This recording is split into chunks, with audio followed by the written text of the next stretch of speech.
cholesterol. At kung nando na, ito ay tinatawag namin scavenger. Kinakain yung bad cholesterol, pupunta sa liver, at mismong yung HDL na yun, ilalabas dun sa bile. Hindi katulad nung statins, nilolower ang cholesterol by breaking down the cholesterols into triglycerides. Yung triglycerides pupunta sa liver, at yung liver cells, i-absorb ng liver cells. Yung liver cells ngayon, maaring masaturate nitong bad cholesterol na ito at tumaas yung liver enzymes. Hindi nito i-eliminate sa bile. Hindi katulad ng Arctic Sea. Prevents the absorption, scavenge it, and goes to the liver to eliminate it together with the HDL. So, ibang mechanism of action. Okay, before we continue to the next question, we have a paging here, no? Dr. Velasco, the cousin of Dr. Torres. If you are around, we would like to request you to be in front. Dr. Velasco. Benji, nandiyan ka? Okay. We only have roughly about 45 minutes to wind up everything. So can we request the leaders to screen all the questions before we ask our speaker? So okay, on this side. Dr. Torres, good afternoon. Can you Yes, please good afternoon. state your name? Good morning. Okay, Good morning. okay. First of all, I'd like to congratulate you and thank you for the wonderful and comprehensive lecture you gave us this afternoon. My name is Ronald Rentuza, and I'm one of the brothers of Eddie, who is manager, and Iking, who's the supervisor for FLP. I'm currently doing my internal medicine residency in Nashville, and we have, my mother is actually, has congestive heart failure and has a pacemaker. And she is taking all the medications for CHF. I was wondering, do you have any recommendations as far as the supplements for her condition? She's non-diabetic, 76 years old, has congestive heart failure, and has a pacemaker. What is the condition of the heart failure? Meaning to say, walang alta presyon? She's on an ACE inhibitor. She has ACE inhibitor in one of her regimens. So that will take care of her hypertension at saka yung tinatawag naming afterload. Yes, sir. Okay. Pero ngayon ba, namamanas pa rin siya in spite na merong pacemaker? Excuse me. Meron ng pacemaker? Oh yes, Namamanas pa she siya? has she has a grade 1 pedal edema, and but she does not have any dyspnea or any difficulty in breathing, and she's actually asymptomatic except for her edema, bipedal. That's all. I was wondering if there's anything she can take to speed up or actually help her with her edema. Wala siyang iniinom na diuretic na pampaihi? She was put on a diuretic before, but she stopped it because she actually got dehydrated. Actually, I see. Okay, in that regards, just avoiding yung mga salt intake, but at the same time, ang ACE inhibitor being a dilator at the same time, and inaano yung isang renin inhibition, yung kanyang edema could be an effect of the ACE inhibitor. Kaya maaaring hindi mawala yung pamamaga ng paa niya, especially in the late afternoon. Yan naman sa umaga, maaaring hindi panas yung paa, pero in the late afternoon, kung palagi siyang nakatindig at nakaupo the whole day, maaaring mamaga. Pero that's nothing to worry. That's not a sign of heart failure, neither the sign of a kidney problem. So it could be the effect of the drug. Now, if you have to change the ACE inhibitor, maaaring mawala yung pamamanas na yon. do you have any recommendations po as far as anong supplement ang pwedeng bibigay sa kanya? Siguro, I will leave it. Merong mga magagaling kayong cardiologist dito sa Cebu. Ayaw ko ng pero merong mga gamot pwedeng ibigay dyan na katulad ng Carnicor or Lanoxin to beef up the heart. At the same time, a small dose ng beta blocker will be good. Anyway, may pacemaker naman siya, so the heart will not be slowed down anymore. We were talking in the terms of drug. Now, in terms of FLP products, definitely you have to give the big four. May edad na siya. So, yung aloe vera gel, yung tinatawag naming Arctic Sea, garlic thyme, at saka itong mga pills of green with chromium picolinate, plus ginkgo plus. And you have to give also bee pollen. this bee pollen and the Forever Royal Jelly. The Forever Royal Jelly, I will advise na i-dissolve lang under the tongue. Don't take it in. Gawa nang na-activate, nasisira ng gastric juice. So it's better that you just dissolve it in the tongue. Because what this bee pollen products, it energizes the heart muscle. At the same time, parang carnivore yan, na i-energize yung heart muscle, mabibip up, lalakas. So, I would suggest those two to be added into this big four that I mentioned. Okay, Dr. Torres, how true is this? You mentioned bee pollen a while ago, no? That bee pollen can really give us stamina, energy, and resistance. Is this also good for people like security guards who are working at night, sitting down, nurses at a station? There's a saying that they tell us that it's not really good for those people who are not really on the go. No, I would say these are the kind of people who should be taking it because they perform odd jobs, no? Not in the usual manner that we do. Kaya kailangan dyan ng extra energy because these bee pollen products, these bee products are very good for giving you that extra energy that we need for the necessary muscular movement because these bee products will lead into the so-called, yung tinatawag naming movement of muscle, yung CPK, creatine phosphokinase complex, that it stimulates the heart muscle and the smooth muscle and the skeletal muscle of the body to do extra job beyond the limits of their integrity. So that this bee pollen, the Forever Royal Jelly, and even the bee propolis, which has been found to be antiviral and antibacterial, has proven to be giving any patients who take in an extra energy to spare. How does it really differ with the Jinchia, the bee pollen? Well, yun Jinchia, I have tried that before my operation because sinasabi nila it will improve your sexual performance at night. Okay. Nung ibinigay sa akin ng misis ko yon, magmula nung tinake ko yon, yung misis ko palaging nakangiti na. Nako Okay. So there's a tip from Dr. Torres. Okay, we now go on the center aisle. Ludwig. Okay, pagsasamahin ko na, Doc, no? Anong product recommendation mo sa mga taong paralisa, no? Hindi makagalaw yung paa, at saka doon sa brain tumor or migraine, at saka sa drug dependent? Well, as I've said, kung meron talagang actual cause, we attack the problem. Katulad ng mga drug-induced problem na stroke, yan mag-undergo ng rehabilitation. At the same time, kung may mga alta presyon niya, may diabetes, that caused this, magte-take ng mga drugs na yan. Now, itong FLP products will be in addition. So, what products can we give for this problem of muscle wasting? Well, you can give them, as I've said, the big four, to enumerate again, plus itong tinatawag naming Ginkgo Plus. And then the big products, to the amount that probably 10 or 11 FLP products might have to be taken in order to energize these paralyzed nerves and muscle. Pero at the same time, you have to do the active physical rehab. Kailangan suporta. Hindi po pwedeng iasa nating lahat sa FLP products. Okay, Emma. Good morning, Doc. The question here is, she has a son who has tetralogy of Fallot. Then after that, he was operated and corrected. But now, at that time, the child was 1 year and 4 months. Then the child now is 5 years old.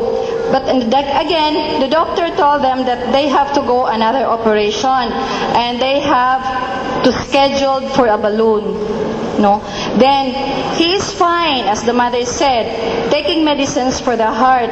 And she is asking here, the son was under Dr. Noivo, and he is okay for any abnormalities. But the mother is very reluctant to have the other operation because she said that it is very, very, very risky again for another operation. Can you suggest about this? Well, I know Dr. Nuevo. They come here once or twice a month. They do surgery at Perpetual so that the patients will not go anymore to Manila. So they come here on their, special effort to do the surgery here at Perpetual. But at the same time, the problem, yung tetralogy of Fallot, silent T, hindi palot, no? Kasi ang palot will be mapalot, no? Mapanghi. Ito ay name after a French surgeon with silent T ang pronunciation, tetralogy of Fallot. Ang correction na ginawa dyan ay sinara yung butas, pinaluwagan yung pulmonary artery going to the lungs.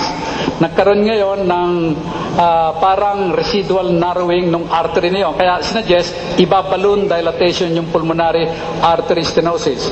As the child grows, 5 years old, hindi pa siguro significant yung narrowing na yun.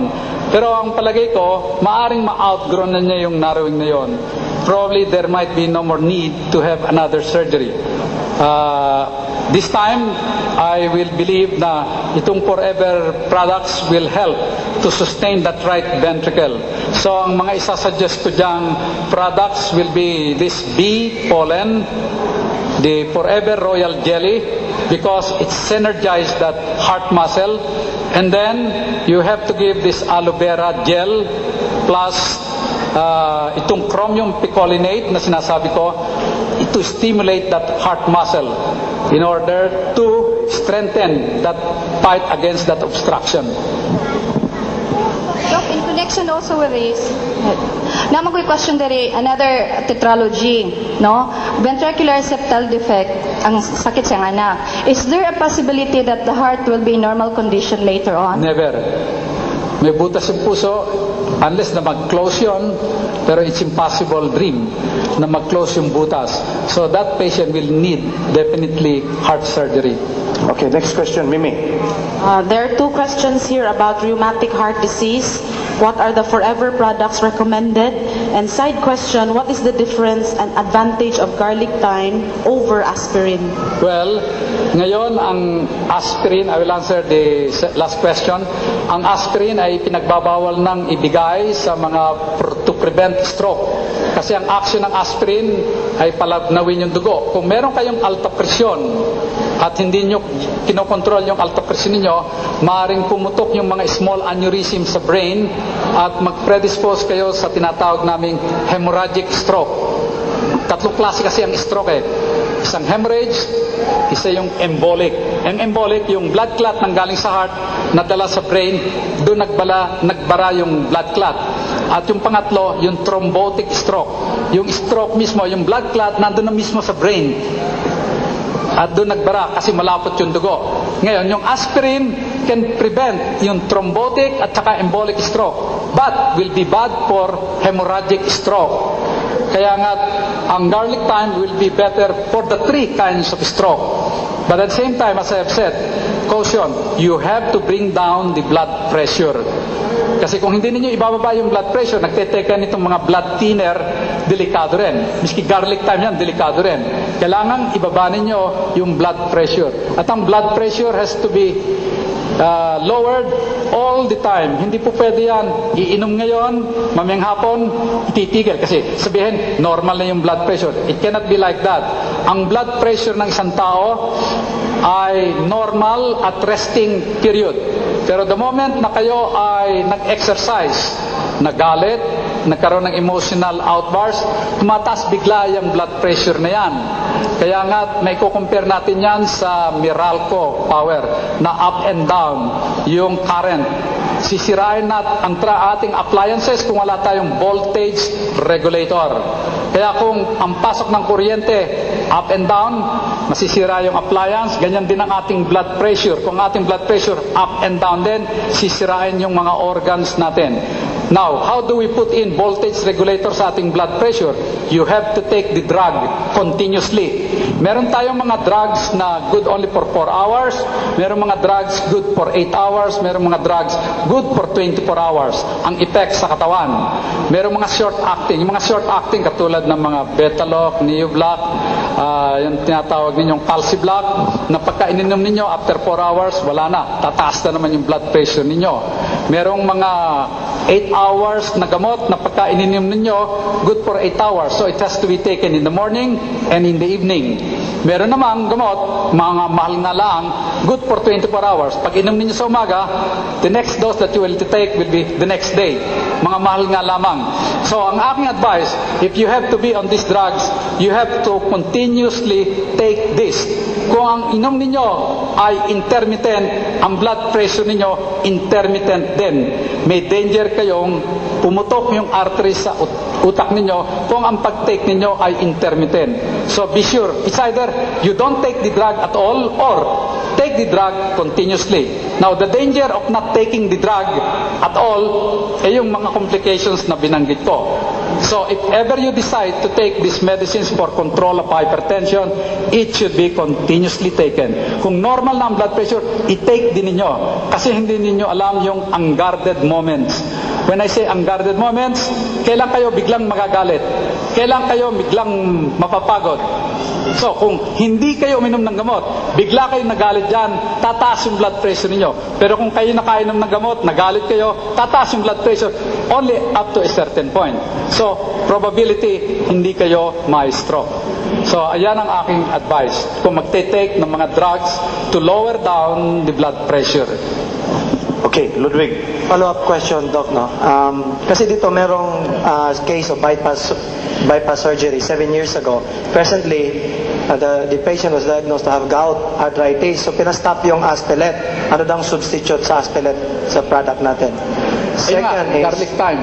yung ano, Doc, 7-year-old, tapos mababa yung platelet count. 7 years old? 7 years old na bata. Tapos 7? 7 years old. Mababa ang... Mababa yung platelet count. Anong recommendation natin? Kailangan magpatingin siya sa isang blood specialist. Kasi meron na siyang tinatawag na thrombocytopenic purpura or ITP. Merong problema yan. Bakit hindi nagmamanufacture ng platelets? So I would suggest that he go and see a hematologist. Mahirap na magpayo ng anything because that ITP can be a serious thing. So, magpatingin na lang sa doktor. Okay, Emma. Dito, Lex, woman na-answer ang rheumatic heart disease. Rheumatic heart yes, disease. Yung rheumatic heart disease, as I have said, ito ay caused by, ordinarily, pagkabata, merong mga sore throat. Caused by yung tinatawag namin bacteria Streptococcus, no? Na unti-unti nagkakaroon ng tinatawag na parang allergic reaction, nasisira yung mga valves through the years. Magkakaroon sila ng rheumatic arthritis, mamamaga mga joints. At the same time, sinisira unti-unti yung valves. Pag nasira yung valve, that's the time when the heart become bigger. Hanggat hindi kinokontrol yung infection sa throat. Sometimes this is controlled by monthly injection ng penicillin, yung Penadur. Monthly injection yan for 20 or 25 years para hindi magkaroon ng sore throat. O kaya, magte-take ng mga antibiotic every day para hindi magkaroon ng sore throat. How about the forever Now, ang products? forever living, kung ayaw magpa-Penadur injection, since this is caused by bacteria, you have to take this propolis, 2 tablets 3 times a day, plus aloe vera gel because of its increasing autoimmune response. So that can be preventive. And at the same time, a high dose of absorbent C will be very good to prevent recurrences of rheumatic heart disease. Okay, Emma. A case of SVT, Doc, supraventricular tachycardia. And the patient had an attack 3 times for 1 year. What medications or FLP products can help my condition? The first question. And then the second question is, there is a case of a thickened heart, not enlarged. According to my cardiologist, my heart is already in the range of 19 while the normal thickness is 11. What can you suggest? Well, And another one, Doctor, para tuloy-tuloy na. The case of arrhythmia, can Arctic Sea help? And she's taking Cardaron 100 milligrams once a day for more than 2 years. 11 years old patient. well, may problema yung pasyente. 11 years old, may arrhythmia. Ang Cordaron, well, it's a good drug, pero expensive drug, no? Ang mangyayari dyan, kung meron talaga siyang arrhythmia problems, kailangan ma-study kung anong cause ng arrhythmia. It's a secondary. Wala sound. Okay. Secondary to Wolff-Parkinson syndrome. Well, Wolff-Parkinson White, WPW. Itong WPW, ang tinatawag namin congenital extra aberrant conduction. Meron kaming ginagawa ngayon sa Art Center na yung aberrant conduction yan, merong isang abnormal na Meralco line na binabypass yung regular na kuryente. So parang mga colorum yan na kuryente na dapat putulin. So ang ginagawa dyan sa Art Center, sinusunog yung fibers na yan para hindi dumaan doon sa fibers na yon at ma-normalize yung takbo ng tinatawag na conduction system.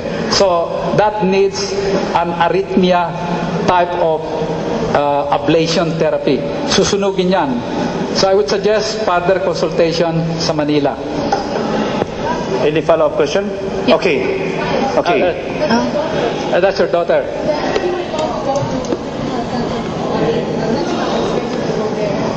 Okay. Use a microphone. Actually, we were told by our cardiologist to go to Philippine Heart Center for further consultation. Yeah, because Dr. Avisa told us, the doctor there, they said if the patient is stable, 15 years old for the ablation. Kasi high risk daw, she's still 11 years old. So I have said it will be requiring ablation therapy. Yeah, okay. Okay. Next, just a minute. Follow-up question, Emma. Yes, follow up. About the SVT, supraventricular tachycardia, they're asking for any medication. And the other one is a thickened heart, not enlarged. Yung SVT, supraventricular tachycardia, ito yung mabilis na tibok ng puso, secondary to mga stimulants, katulad ng kape, coke, so forth and so on. Ano? So, i-avoid lamang yon, plus taking some of the drugs to slow down the heart, plus any of these big four, baka yung nagkokos ng irritation na yon ay bigla na lang mawala. But it may take several years to do that. So, konting tis lang. Pagpatuloy lang yung products, one time, it will stop. Okay. Does that answer your question? Okay, No. Mimi. Just a minute. How about the thickened heart? Because she said my heart is already in the range of 19, while the normal thickness is 11. So, I would like to know kung anong cause ng thickened heart. Meron sigurong abnormality yan, bakit lumaki yung heart muscle na overwork. So, it has to be, baka mag-undergo ng 2D echo para malaman bakit kumakapal yung heart muscle na yon. Okay, leaders, please screen the question para wala duplication. Okay, Mimi. Mother hospitalized with dementia, recommended forever products. Dementia, ibig sabihin, nawala na ng kanilang memorya, hindi na makilala yung mga anak niya. So, siguro, dapat limitahan yung pag-aalaga ng mga anak doon sa nanay nila. Baka naman hindi naalagaan yung nanay nila, matagal na, pinaubaya na lamang kung kanino mag-alaga. So sometimes this dementia can be organic or psychological. Sometimes the absence of the children is the result of this problem, psychological. Now, if it's an old woman, 90 years old, dementia, well, talagang organic. Maliliit na yung brain, nag-brain atrophy. So, maaaring bigyan mo na lang ng ginkgo tsaka yung ibang produkto to preserve the oxygen delivery to the brain cells. At the same time, bigyan na lang ng panalangin. Yun ang ibig ko sabihin. Tender, loving care. Okay.